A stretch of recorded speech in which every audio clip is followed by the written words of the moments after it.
네, 자 이번 시간에는 지난 시간에 이어서 93페이지 보시게 되면은 면세사업 감가상각자산의 과세사업 전환 시 매입세액 공제 제도.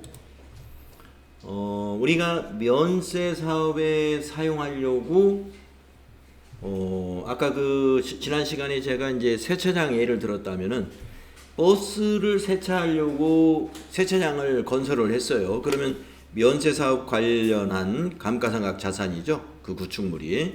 그런데 이제 버스 사업을 접어가지고 이제는 택시 사업만 할 거예요. 그래서 세차장을 이제 택시만 운영을 한다라는 그런 개념으로 보시면 됩니다.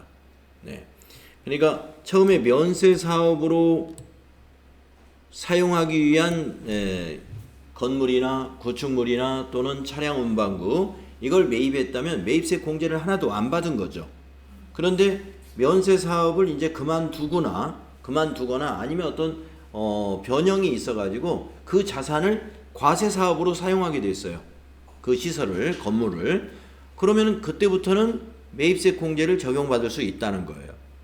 예. 자, 그런 제도가 있는데 그러면 건물 같으면은 그 전환을 어느 시점까지 했을 때 대상이 되고 차량 같으면은 언제까지 전환했을 때 매입세 공제가 가능하겠느냐 하는 거예요. 그것을 알아두시면 되는데 그게 이제 앞에서 우리가 배웠던 안분, 정산, 재계산과도 관련이 있어요. 그때 재계산과 관련이 있기 때문에 요걸 알아두셔야 되겠습니다.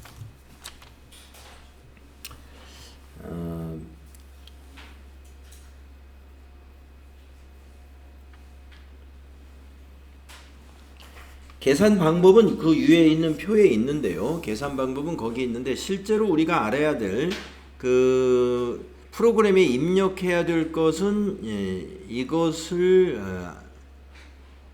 알고 있어야 되거든요. 자, 상각률이라고 하는 건데요.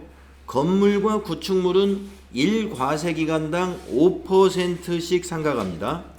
1과세기간당 5%. 건물과 구축물이. 그러면은 몇 년인지 한번 계산을 해보면은요. 1과세기간은 6개월이지 않습니까? 6개월당 5%예요. 상각률이. 그러면 1년이면 10%죠. 그러면 10%씩은 상각된 걸로 보기 때문에 건물과 구축물은 10년에 걸쳐서 상각되는 걸로 보는다 이겁니다. 우리 감가상각에 정해놓은 내용 연수하고 무관하게 부가가치세의 면세사업 감가상각자산을 과세사업으로 전환했을 때는 건물과 구축물은 10년 내에 전환이 되면 공제받을 수 있는 매입세액이 존재한다는 거예요. 물론 뒤로 갈수록 시간이 많이 지날수록 남아있는 잔존금액이 작아지기 때문에 거기에 따른 공제받을 수 있는 매입세액은 줄어드는 겁니다. 상각률을 적용해가지고 계산을 하니까. 자, 그러면 건물과 구축물을 제외한 나머지 자산, 차량 운반구나 비품, 기계장치 이런 것들이죠. 이것은 1과세기간당 25%를 상각한 걸로 계산하거든요. 그러면 6개월에 25%니까 1년이면 50%가 되죠. 그러면 2년이 되겠습니다.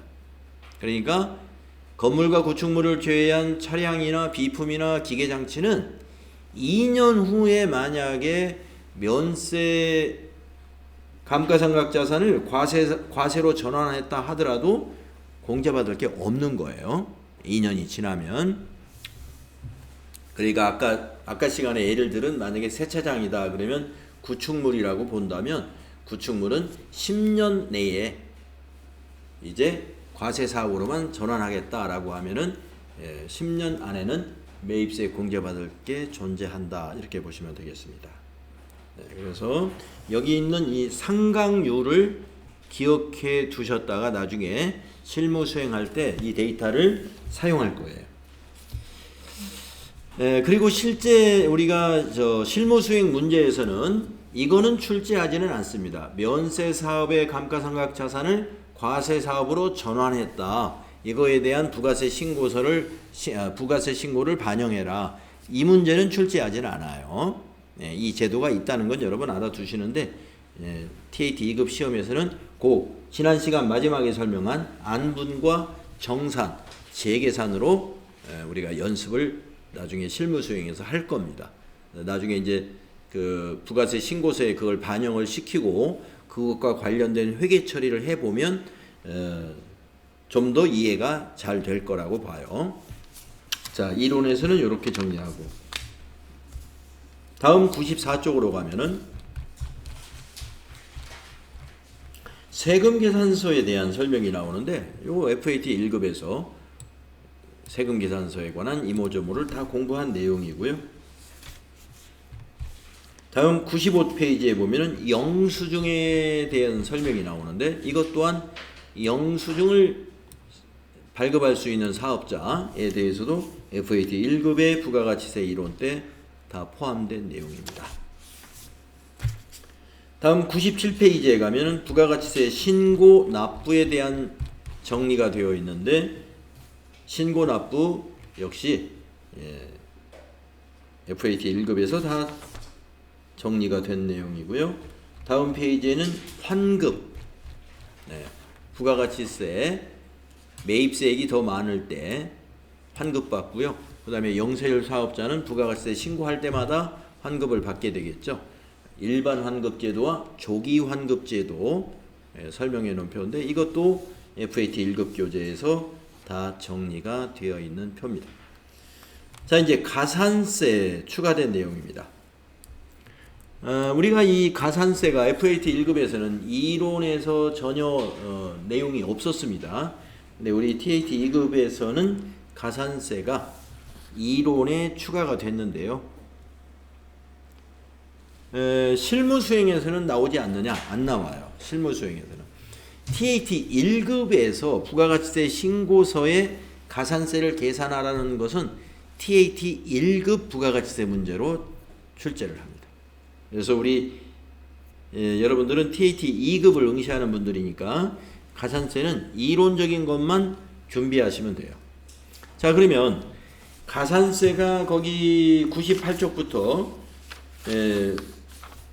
101쪽까지 4페이지 정도로 이제 쭉 종류가 나열되어 있는데 이 많은 것들을 다 출제하지는 않아요.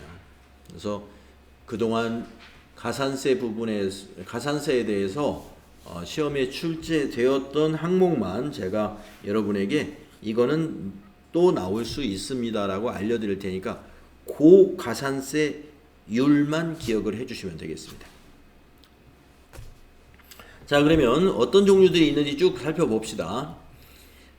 이 사업자 등록을 미등록하거나 허위 등록에 관련된 가산세가 있어요. 그래서 미등록 가산세는 해당 과세기간의 공급가액의 1% 가산세 부과가 되고요. 허위 등록 가산세는 역시 1%입니다. 그래서 미등록은 사업 개시일로부터 20일 내에 사업자 등록을 신청하지 않은 경우를 다 미등록으로 봐요. 그 다음에 허위 등록은 타인의 명의로, 본인이 아닌 타인 명의로 사업자 등록을 한 거, 그래서 그것을 이용해서 세금계산서를 주고받은 거, 이것이 확인되면 이것은 허위 등록으로 봅니다. 그래서 미등록은 사업 개시 일로부터 20일 내에 사업자 등록을 신청하지 않은 상태. 그 다음에 허위 등록은 지금 여기 있는 대로 타인 명의로 사업자 등록을 해가지고 그것을 사업에 이용한 것이 확인되었을 때 1%라는 거예요. 공급가액의 1%입니다. 그 다음 페이지에 보면은 세금계산서와 관련된 가산세가 굉장히 많아요. 세금계산서 관련된 가산세는 한 페이지에 꽉 찼죠.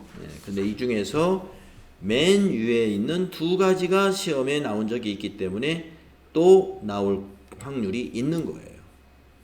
두 가지가 뭐냐면 세금계산서 지연발급, 미발급이에요. 지연발급은 우리 아까 사업자 등록 허위 등록이나 미등록과 마찬가지로 공급가액이 1%고요.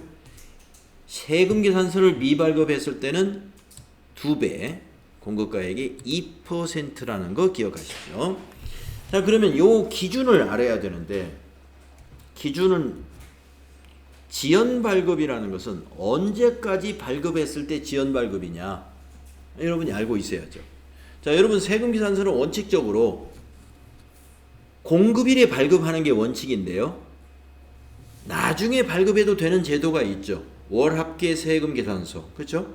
그러니까 월합계 세금계산서는 다음 달 10일까지 발급하면 돼요.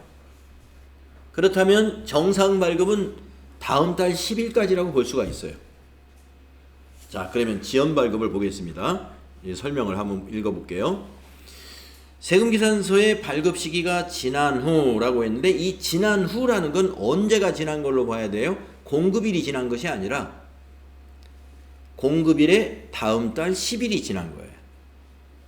세금계산서 발급 시기가 지난 후, 이 말은 공급일이 속하는 달에 다음 달 10일이 지난 후, 해당 재화 또는 용역의 공급 시기가 속하는 과세기간에 대한 확정신고 기한까지 발급하면 지연발급이다.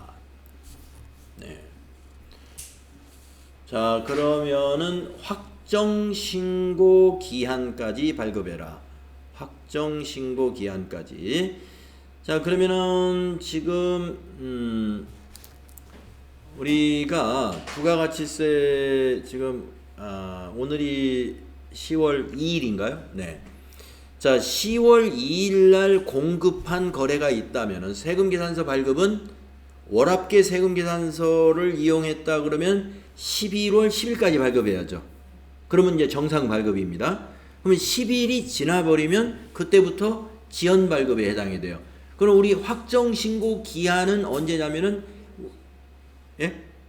12월 31일까지는 과세 기간이고,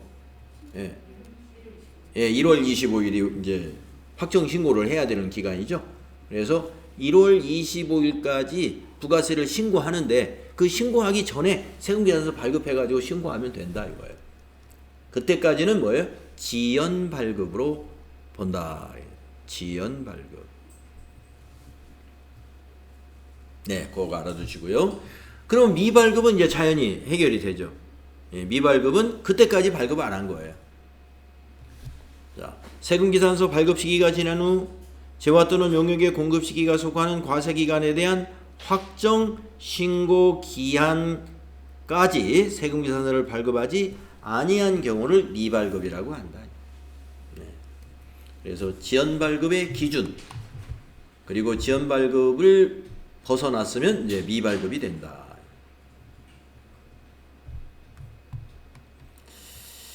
자, 요 두 가지는 이제 시험에 출제된 적이 있으니까 1%, 2%를 기억해 주시고요.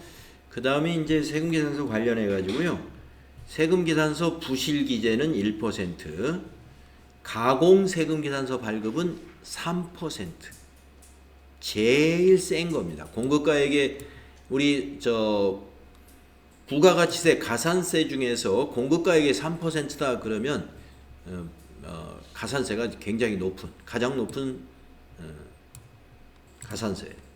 그래서 가공세금계산서의 발급자와 그거를 수취한 사업자 양쪽으로 다 가산세가 부과되는데요. 여러분, 가공세금계산서라는 것은 여기 설명 보다시피 공급하지 아니하고 세금계산서를 발급한 경우입니다. 네, 거래가 없었는데 세금계산서만 주고받았어요. 그런 경우입니다. 그 다음에 타인 명의의 세금계산서를 발급받고 수취한 경우에는 2%씩. 그러니까 거래가 있긴 있었는데 실제 거래자끼리 한 게 아니라 명의를 다른 사람 걸로 해서, 나는 이번에 매출이 많이 잡혔으니까 만약에 동생도 나하고 똑같은 사업자 그다음 동생 보고 하라고 한다든가 이런 것이 타인 명의의 세금계산서 발급. 그 다음에 과다기재 세금계산서 발급.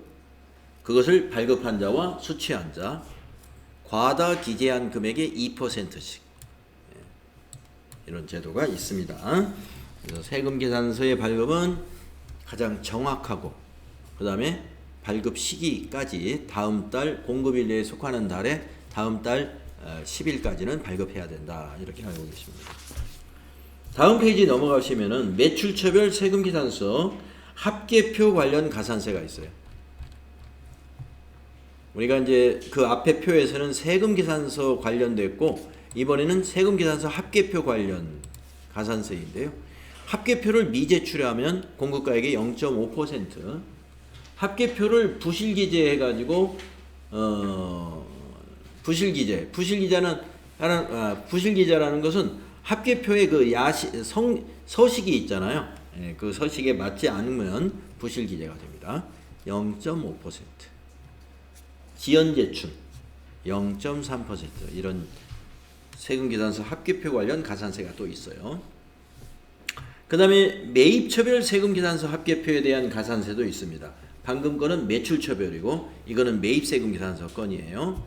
이것도 불성실 관련해서 0.5 가산세가 있다.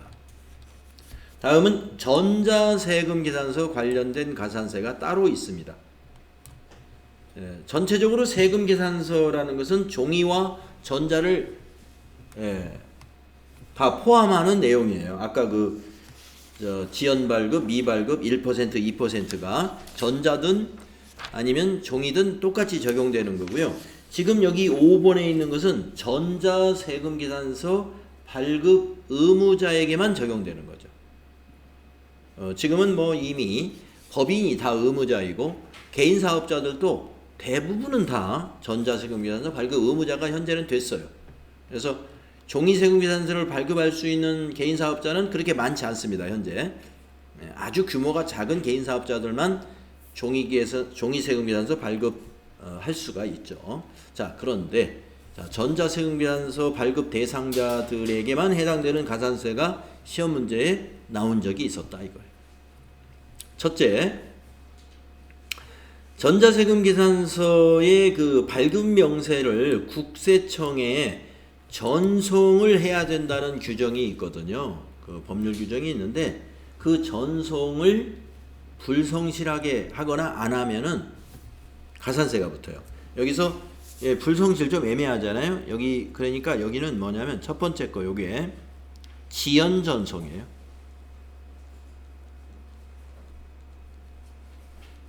지연 전송이면 공급가액의 0.3%, 지연 발급에 비해서는 좀 작죠. 0.3%니까. 그 다음에 그 밑에는 뭐냐면 미전송이에요. 미전송. 지연 전송 시기를 놓치면 미전송이 되는 거예요. 지연 전송 시기를 놓쳐서 전송하게 되면 전송했지만 그냥 미전송으로 가산세가 0.5% 공급가액에. 자, 그러면 이것도 전자세금계산서의 국세청 전송을 언제까지 해야 정상이고 그리고 지연전송은 또 언제까지 하면 지연전송인가 알아야 되겠죠. 자, 전자세금계산서의 발급명세 전송기한이 경과한 후라고 했는데 여러분 언제가 그 정상적인 전송기간이냐면 다음 날까지예요. 전자세금계산서 발급의 다음 날까지 전송해야 돼. 그러니까 오늘 전자세금계산서를 우리가 발급했으면 국세청에 다음 날까지는 전송해야 돼요. 그래서 우리 이 더존 스마트의 그 실무용 프로그램이라든가 이런 프로그램 솔루션에서는 전송을 다음 날 일괄적으로 요 시스템에서 전자세금계산서를 발행했다 그러면 발급 국세청 전송은 그 프로그램에서 다음날 일괄적으로 다 해줍니다. 하지만 우리가 그 수업용 프로그램은 일괄 전송하는 게 없어요. 그래서 시험 문제에서 발급 전송하세요 라는 문제가 TAT 2급에서 2건이 나오는데 그 2건에서는 여러분이 전송을 꼭 해줘야 됩니다. 발급하고 전송까지. 자, 법률에서 정한 전송기한은 다음 날까지예요. 그러면 전자세금계산서를 거래처에 발급하고 다음 날이 지났어요. 그러면 언제까지 전송하면 지연전송이냐? 조금 전에 세금계산서 지연발급과 똑같아요. 재화나 또는 용역의 공급 시기가 속하는 과세기간에 대한 확정 신고기한까지. 확정 신고기한까지 국세청장에게 세금계산서 발급명세를 전송하는 경우를 우리는 지연전송이라고 부릅니다. 지연전송. 그러면 그 시기를 놓치면 미전송이에요. 밑에 설명이 미전송을 말하는 거죠. 전자세금계산서 발급명세서 전송기한이 경과 후 재화 또는 용역의 공급 시기가 속하는 과세기간에 대한 확정 신고기한까지 국세청장에게 세금계산서를 발급명세를 전송하지 아니한 경우는 미전송이라고 표현을 합니다. 0.5%. 요게 이론 문제로 보기에 나옵니다. 이론 문제가 단답형은 없잖아요. 그래서 이제 아래 보기에 세금계산서 관련 설명 중 잘못된 걸 찾아라 이런 식으로 문제를 낼 때 보기에서 뭐 이렇게 가산세 부분을 언급할 수가 있어요. 기억하시면 되겠고, 그 다음에 이제 전자세금계산서 발급 의무자인데 깜빡하고 자기가 의무자인지를 모르고 종이세금계산서를 만약에 발급했다면, 종이세금계산서를 발급했다면 공급가액의 1% 가산세 부과가 됩니다.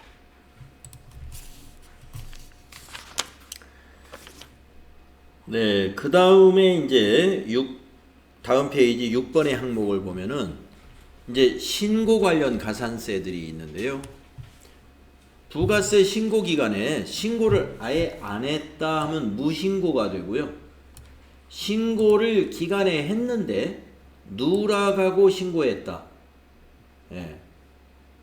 누락하고 아니면 매입을 너무 많이 신고해가지고 환급을 초과해서 받았다. 여기서 과소 신고는 이제 매출 쪽을 얘기하는 거고요. 매출을 누락하면 과소 신고, 매입을 매입 한 건인데 그걸 두 건으로 했다든가 그러면 이제 초과 환급이 되겠죠. 자, 이런 것이 되는데 무신고가 이제 훨씬 가산세가 높습니다. 그래서 일반 무신고는 납부세액이 20%, 영세율 사업자는 과세 표준의 0.5%, 부당 무신고는 납부세액의 40%, 영세율 사업자는 과세 표준의 0.5% 이렇게 무신고 가산세가 붙고요. 과소신고나 초과신고는 그 과소신고나 초과신고한 금액에 대하여 10% 0.5%, 또 40% 0.5% 이런 제도가 있습니다. 가산세 계산할 때는 여러분이 가산세 관련 규정을 법률을 보면서 계산하실 수도 있고, 우리 더존 프로그램 같은 경우에 부가세 신고서에 가산세라는 항목이 있어요. 거기 더블 클릭하면 가산세 계산하는 표가 딱 나옵니다. 그거 보고 계산하면 돼요. 그 다음에 우리가 이제 납부 기간이 있잖아요. 2기 확정이다 그러면은 1월 25일까지 납부해야 되거든요. 신고도 1월 25일까지 하고. 그런데 신고는 했는데, 신고했다면 여기 무신고 가산세나 이런 거는 없겠죠. 신고까지 안 했다 그러면 무신고 가산세에다가 신고 안 했으니 납부도 안 했겠죠. 납부 지연 가산세가 다음에 이제 부과가 되죠. 다음 신고 때. 그런데 신고는 했어요.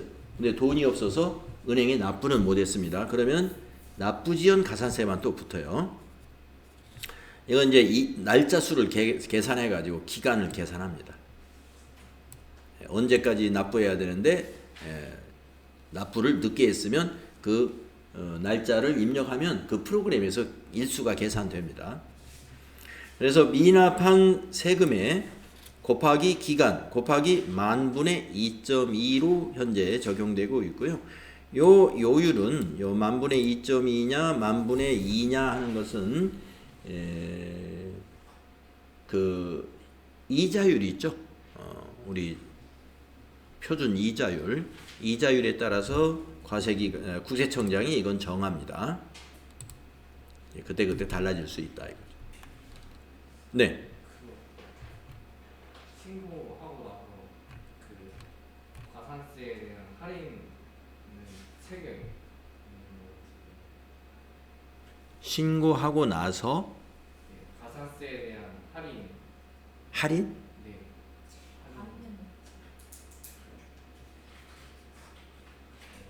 과세세 감면 얘기하시는 거죠? 한달 이내 했을 때 얼마? 맞아요. 3개월 공감네. 네. 그 부분은 여기 지금 설명이 안 나와 있어요. 예. 이제 그 부분까지는 이제 우리가 TAT 1급, 1급 부분에 좀 있으니까요. 여기서는 누락됐으니까. 가산세가 지금 그 가산세 감면에 관한 부분을 질문하셨는데 그 부분은 여기에서는 지금 빠져 있습니다. 자, 기타 가산세, 신용카드 매출점표 관련한 가산세가 있고요. 현금 매출, 현금 영수증 관련된 가산세가 있습니다. 그 다음에 여기까지네요. 그래서 우리가 이제 가산세 관련해서 표가 여기까지 3페이지 정도 분량으로 되어 있고요. 이 가산세는 TAT 2급에서는 이론 문제로 출제가 될 것이고요. 실제로 부가세 신고서에서 계산하는 문제는 TAT 1급에서 나옵니다. 그때 이거보다 조금 더 자세히 공부를 하면 돼요. 자, 그 다음에 그러면 가산세에 대해서 이론에서 또 여기에 하나 나올 만한 게 뭐가 있냐면은 우리가 부가세 신고가 애정신고 기간도 있고 확정신고 기간이 있잖아요. 가산세 계산은 애정신고 때는 적용하지 않아요. 가산세까지 신고할 때는 확정신고 기간에만 하는 거예요. 그것도 함께 알아두세요. 애정신고 때 안 하는 게 또 한 가지 지금 생각이 나왔네요. 시험에 나올 만한 거. 지금 가산세도 애정신고 때는 계산하지 않는다. 확정신고 때 한다는 거하고 그 다음에 또 한 가지 뭐냐면 대손세 공제 제도라는 게 있는데 매출은 했는데 외상으로 팔았는데 거기에 부가세 신고를 지난 과세기간에 다 했단 말이에요. 그런데 거래처가 부도가 나가지고 못 받게 됐어요. 그러면 세금은 우리가 납부를 했는데 못 받았네. 그러면 그 매출세액을 감면을 해주거든요. 그것이 이제 대손세액 공제제도예요. 대손세액 공제 신고도 애정신고 때는 안 합니다. 확정신고 때만 하는 거죠. 그런 것들 나중에 또 문제 풀 때 확정신고 때만 해야 하는 거 지금 생각나는 게 한 두 가지 지금 있습니다. 네, 그래서 우리가 가산세 추가된 부분을 이렇게 정리를 마치기로 하고요. 자, 102페이지에 보시면 이제 부가가치세 마지막 부분 간이과세자, 간이과세자 제도. 간이과세자에 대해서도요, 우리가 그 FAT 1급에 다 정리된 내용입니다. 간이과세자의 대상,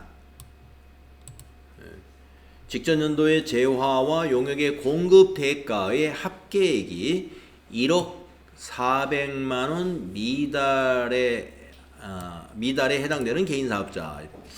이게 최근에 막 바뀌었어요, 여러분. 그래가지고 4,800만 원이었다가 중간에 8천만 원으로 한번 바뀌고, 그리고 다시 또 8천만 원을 더 높여가지고 지금 1억 400만 원에 미달하는 개인사업자로 바뀌었습니다. 그러니까 지금 간이과세자의 적용 대상자가 많이 늘어난 거예요. 그래서 영세 자영업자의 부가가치세 부담을 줄여주고자 하는 취지로 이렇게 간이과세자의 적용 범위가 지금 확대되었는데요. 직전 연도에 공급 대가를 가지고 판단합니다. 1억 400만 원에 미달하는 개인사업자.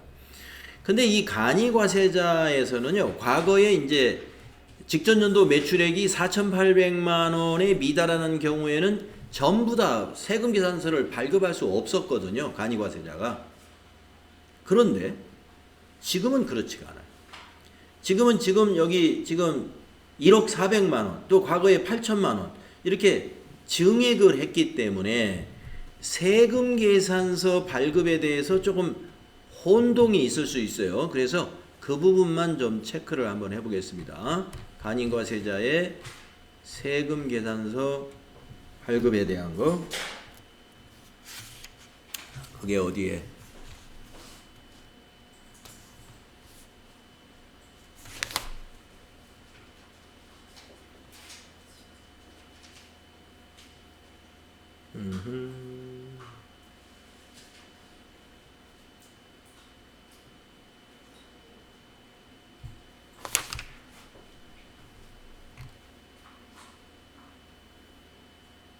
영수증 쪽에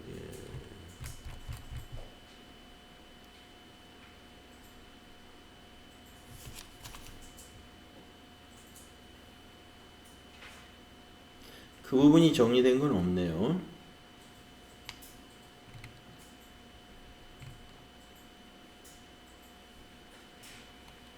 네.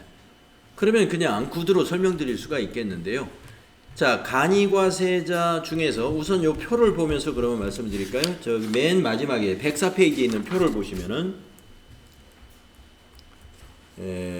간이과세자하고 일반 과세자를 비교해 놓은 표가 있는데 그 안에 지금 세금계산서 발급이라는 항목을 비교해 놓은 게 있는데요. 자, 간이과세자는 영수증 발급만 하는 간이과세자가 있고 또는 세금계산서 발급이 가능한 간이과세자가 있다는 거죠. 그 기준이 4,800만 원입니다. 그래서 4,800만 원 미만인 경우는 세금계산서 처음부터 세금계산서 발급이 안 되는 간이과세자였거든요. 그렇기 때문에 계속해서 세금계산서를 교부할 수 없는 영수증 발급만 해야 돼요. 자, 그런데 중간에 4,800만 원에서 8천만 원으로 간이과세자 범위를 확대시켰어요. 그러면은 그 전에 가령 6천만 원이나 7천만 원 매출을 했던 그런 사업자들이 일반 과세자이었다가 간이과세자로 바뀌어버린 거 아니겠어요? 근데 일반 과세자일 때는 세금계산서 발급을 했어요.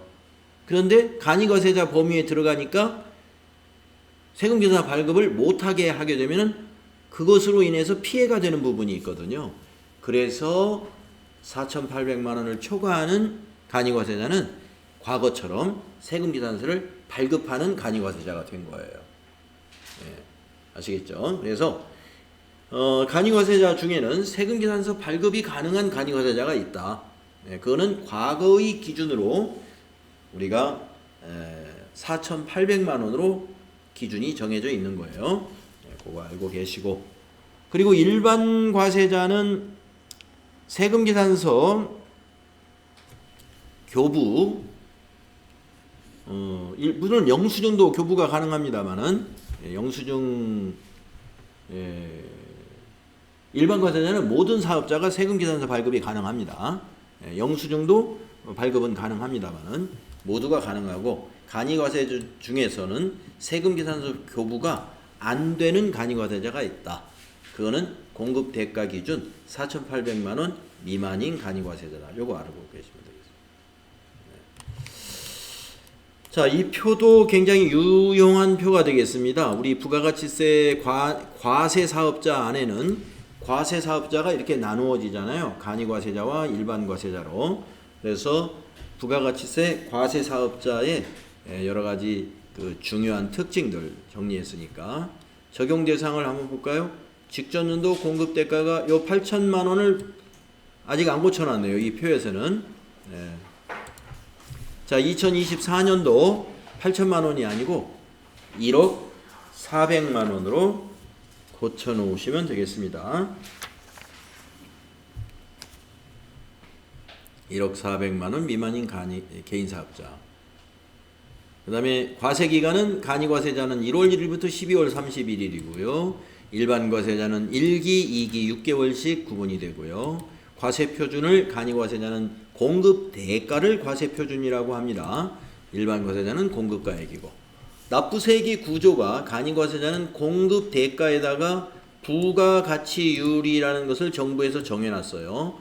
그걸 곱하고 거기에다가 세율 10% 거기 이렇게 해서 납부세액이 계산이 되고요. 일반 과세자는 매출세, 공급가액의 10%가 매출세액이죠. 거기에서 매입세액을 빼가지고 납부하는 구조다.